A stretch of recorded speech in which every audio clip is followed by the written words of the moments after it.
Ұзақ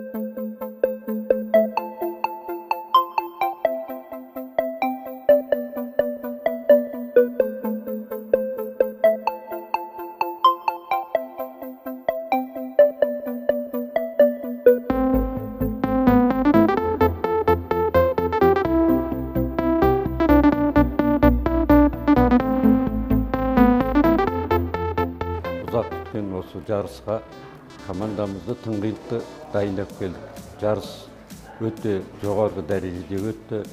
Барлық командалар жақсы дайындықпен келген. Бұл жердегі жаңағы төрешілерінде өте жоғарғы дәреже төреш екені көрініп тұр. Сондай дайындықтың арқасында біз Тараз қаласындағы Яскерлік мектебі осы дүбірлі жарыста екінші орынға ие болды.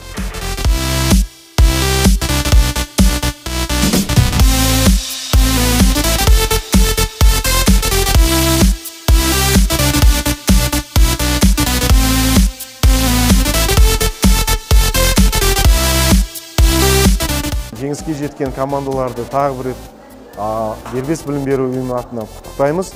Және айтқым келгенім, бүгінгі жарыста, спартакиадада жеңіске жеткен барлық команда жеңіске жетті деп ойлаймын. Өйткені бірінші, екінші, үшінші орыннан бөлек біздің оқушылар командалық ойын және ойынның ары қарай қалай өрбитінін түсіне алу қағидалары және жаңа достар, жаңа таныстар, жаңа әріптестерімен танысты деп үміттенеміз.